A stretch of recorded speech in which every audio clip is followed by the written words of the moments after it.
Mahal ba talaga ako ng Diyos? Sigurado natanong nyo na po yan sa inyong sarili. Sigurado natanong nyo na yan habang kayo'y nagdarasal. Hindi po ba? Palagi natin naririnig sa mga pagbasa, sa salita ng Diyos, mahal tayo ng Diyos. Palagi nating naririnig sa humilya, sermon ng mga pari, mahal kayo ng Diyos. Sigurado narinig mo na rin yan sa ibang tao. Pag binibigyan ka ng advice, huwag kang mag-alala, mahal ka ng Diyos. Pero bakit iba yung ating nararamdaman at nararanasan minsan? Hindi po ba? Paano mo masasabi na mahal ako ng Diyos kung ayaw ako ng aking mga magulang na nalaman ko pa lang, bata pa lang ako, pinapalaglag na pala ako? Totoo ba, mahal ako ng Diyos? Ang dami ng beses, inabuso ako, niloko ako ng ibang tao. Mahal ba ako ng Diyos? Iniwan ako ng aking asawa? Wala naman akong ginagawa na masama sa Kanya? Mahal ba ako ng Diyos? Nagsisipag naman ako. Naghahanap ako ng paraan para umangat sa buhay. Pero bakit palaging lugi ang aking business, ang aking negosyo? Mahal ba ako ng Diyos? Naghihirap na nga ako. Binigyan pa ako ng napakalala na sakit. Hindi ako gumagaling. Nakaratay ako sa kama. How can others say that God loves me when I experience the opposite? When life is full of pain, suffering, and problems. Is it true that God loves me? When I feel otherwise, when I see otherwise, paano nagiging totoo na mahal ako ng Diyos? You know, my dear friends, you can never say that God loves you if your basis for that love is your sight and your experience, your feelings. Because what does St. Paul reminds us in his letter to the Corinthians? We walk not by sight, but by faith. Hindi mo masasabi na mahal ka ng Diyos pag ang basihan mo sa pagmamahal na yan ay yung iyong pagtingin. Hindi mo masasabi at hindi mo paniniwalaan na mahal ka ng Diyos kung ang basihan mo lang sa pagmamahal ng Diyos ay yung iyong nararamdaman. Tandaan mo ang mga salita ni San Pablo. Tayo'y nabubuhay, tayo'y naglalakad, tayo'y naglalakbay sa buhay na ito. Hindi sa pamamagitan ng ating mga mata, nakikita, pero sa pamamagitan ng pananampalataya. And may I add, walk not by your feelings, but by faith. And when you have faith, you will believe, you will trust that God really loves you. When you have faith, you will experience that God really loves you. And what is faith? It is believing in the unbelievable. What is faith? It is trusting the Word of God, the promise of God. Ang panghawakan mo, ang kapitan mo, ay ang salita ng Diyos. Huwag mong gagawing batayan yung iyong nararamdaman, yung iyong nakikita. Dahil may mga bagay na hindi tayo nakikita, na kung saan doon gumagalaw at may ginagawa ang Diyos. Hindi po ba? But one sure sign that God really loves us, if you want proof of this love, more than His word, more than His promise, remember this.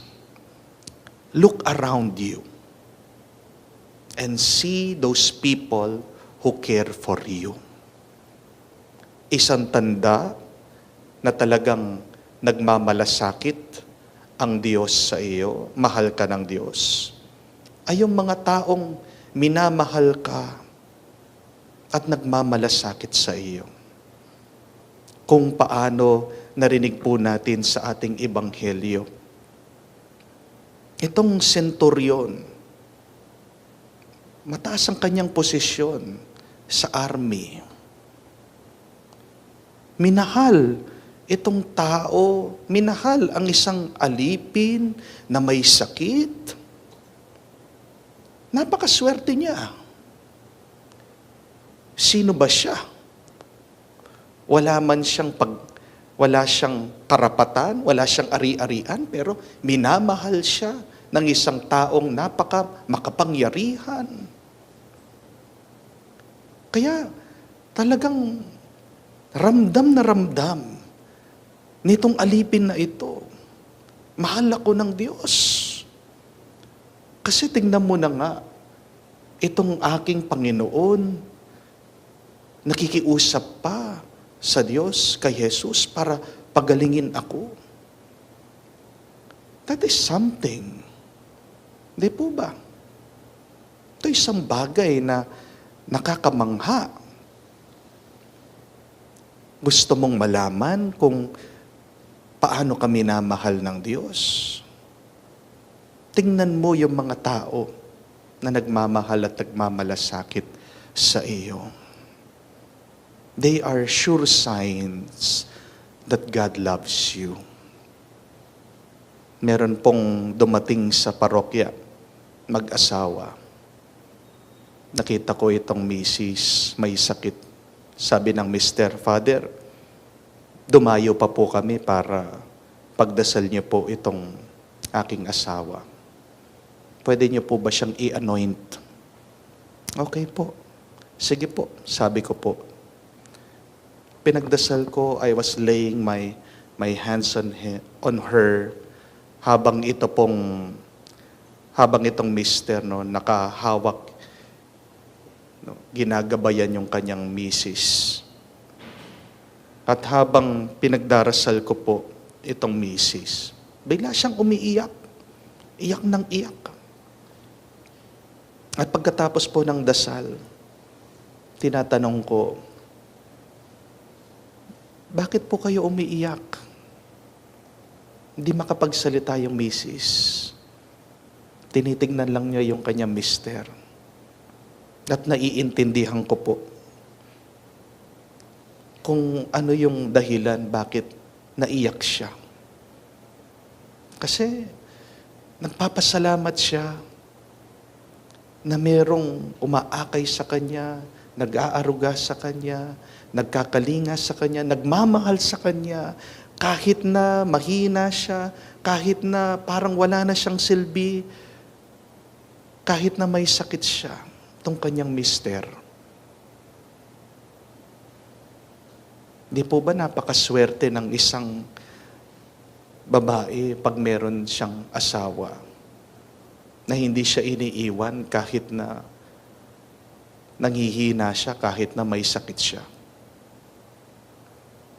Jackpot ka pag nakakita ka ng isang lalaking ganyan. Di po ba? Huwag mong hahanapin yung gwapo, mayaman, sikat. Aanuhin mo yun kung pag may sakit ka, hindi ka na inaalala. Di po ba? Kung tatapon ka na lang. At ganyan din.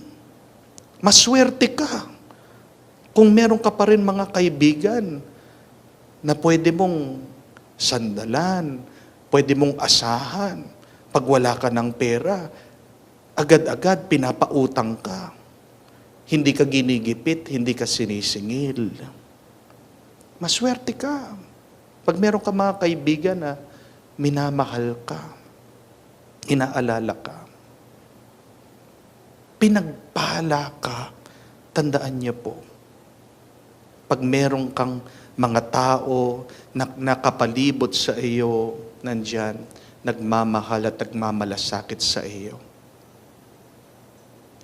Huwag mong tanungin at hanapin, mahal ba ako ng Diyos? Mahal ba ako talaga ng Diyos? Ang kailangan mo lang tingnan, sino ba yung mga nagmamalasakit, nagmamahal sa akin? Dahil yung mga yan, sila'y pinadala ng Diyos. Sila'y tanda ng kanyang pagmamahal. Huwag mo din tanungin kung mahal ka ba talaga ng Diyos. Kasi ang mahalaga lang, makinig ka sa kanyang salita, magtiwala ka sa kanyang salita, maniwala ka sa kanyang salita, at ang imposible magiging posible. Ito po yung ating ipagdasal sa misang ito. Naway tayo'y maglakbay sa pananampalataya, sa paniniwala, sa pakikinig, sa salita ng Diyos, at buksan din natin ang ating mga mata sa mga taong nagmamahal at nagmamalasakit sa atin. Diyan masasagot ang tanong, mahal ba ako talaga ng Diyos? Amen. Noong pong minsan, merong isang kwento tungkol sa isang lalaki na naglalakad sa tabi ng daan. Bigla-bigla, may narinig po siyang boses, sabi niya, "Stop! May mahuhulog na isang semento, hollow blocks."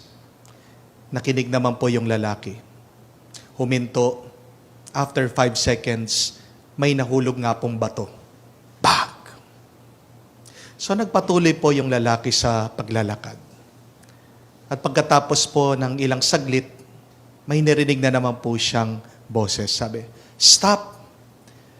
Merong aksidente. May sasakyan, nababangga." Huminto po yung lalaki at kamukha po nung sinabi ng boses, merong nga pong isang sasakyan nag-swerve at muntikan na siyang natamaan. Buti na lang huminto siya. Kung hindi, nasama po siya doon sa aksidente. At nagtatanong po itong lalaki, sabi niya, "Sino ka? Bakit pinaproteksyonan mo ako? Sino ka?" At nagsalita po yung boses, sabi niya, "Ako yung guardian angel mo. Ako yung tagapagtanggol mo." At ito pong lalaki sabi, "Guardian angel? Nasaan ka? 1 taon na. Nasaan ka na? Di sana kung nandun ka, binigyan mo ako ng babala bago ko pinakasalan yung aking asawa," sabi. My dear friends, sometimes we ask that question to the Lord. "Lord, where are you in my suffering, in my pain? Panginoon, nasaan ka dito sa aking problema?" Tinatanong natin, "Panginoon, saan ka ngayon? Na kailangan ko ng pera. Baon na baon ako. Ilang business na ang aking pinut up, inumpisahan, palagi, nalulugi, hindi pa ako nakakabawi." Yung iba, tinatanong, "Panginoon, nasaan ka ngayon? Na meron akong sakit. Nasaan ka? Hindi ko na matiis itong aking nararamdaman sa aking pangangatawan. Nasaan ka? Ngayong ako'y nanghihina. Maaaring meron din po sa inyo nagtatanong, Panginoon, nasaan ka? Ngayong inaabuso ako ng aking asawa. Nasaan ka? Ngayong walang pakialam ang aking asawa sa amin, sa aking mga anak.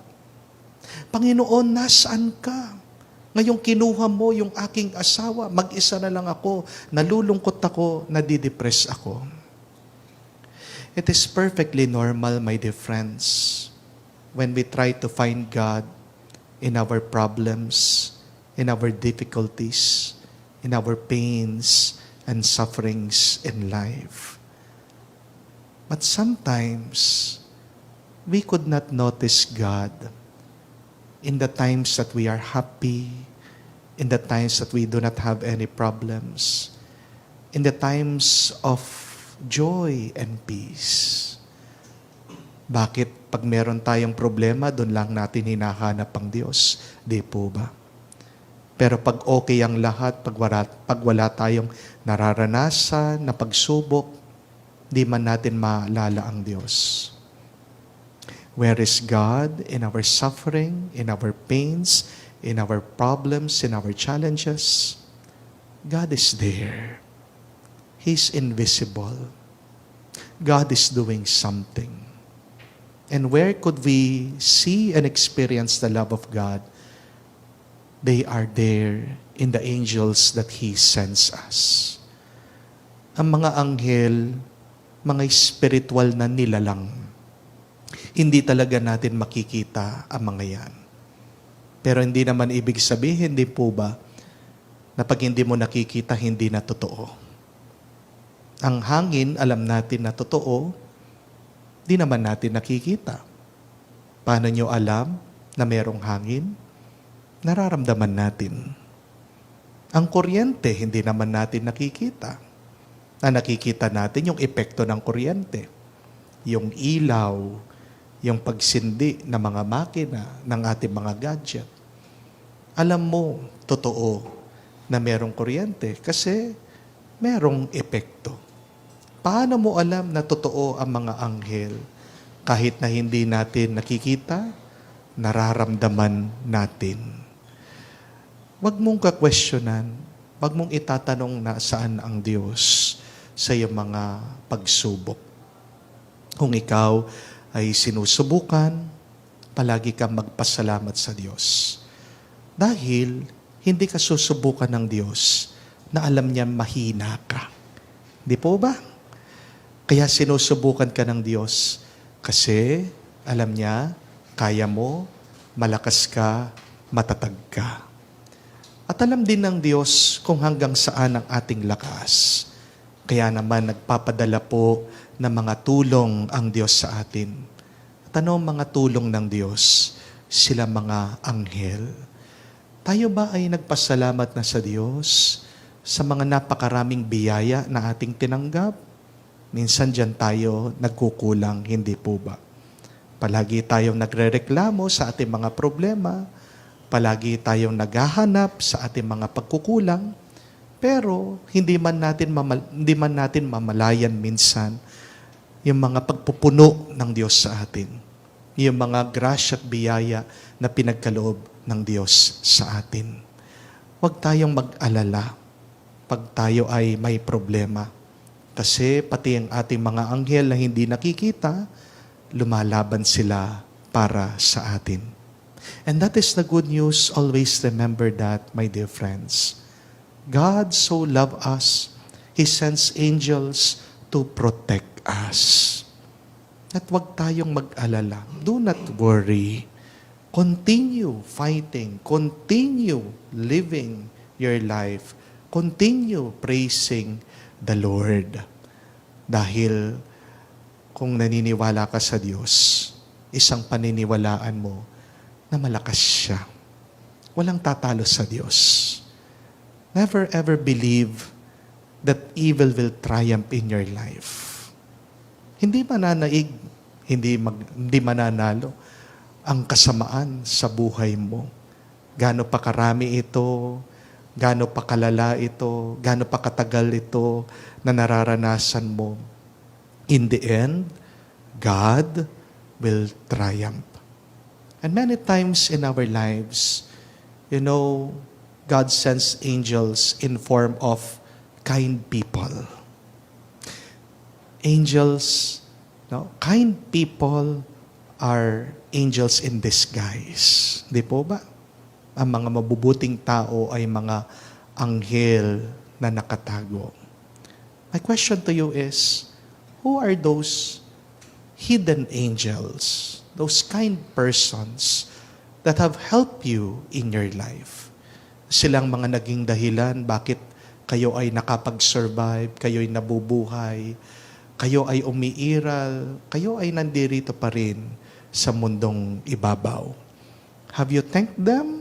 More than thanking God for sending His angels, let us thank these kind persons because they are also God's blessing to us. Alam niyo po, isa sa araw-araw na pinapasalamatan ko din sa Diyos ay ang aking tita. Isa po siya sa mga nagpaaral din po sa akin. Walang kaano-ano, hindi man po niya sinabi, bigla nagpadala po siya ng pera sa akin noon nung malapit na po akong magtapos sa aking pagpapari dahil wala naman po talaga akong sponsor. At ang hindi ko po makalimutan dito sa aking tita ay wala siyang hinihinging kapalit. Hindi po ba yan ang talagang karakteristik o ugali ng isang anghel? They keep on serving God, worshiping God. They keep on helping people without expecting anything in return. At yan din po ang ibig sabihin ng pagpapakumbaba. What is humility? It is continue doing the will of God. It is being able to be kind and good without expecting anything in return. That is what true humility is, which is also found in angels. Who are your hidden angels now in your life? Have you thanked God for them? Let us, in a simple way, as our gratitude, thanksgiving, pagbabalik ng ang ating pasasalamat sa kanila. Isipin natin sila, pagdasal natin sila, at naway sila ay biyayaan din ng Diyos. We thank God for His angels. Though we cannot see them, we know that they are fighting an invisible battle, always protecting us. We say, thank you, Lord, for your love, for your angels. We love you. We praise you. Amen. Feel at home tayo dito. Enjoy life at Bright FM 91.9. Friends tayo.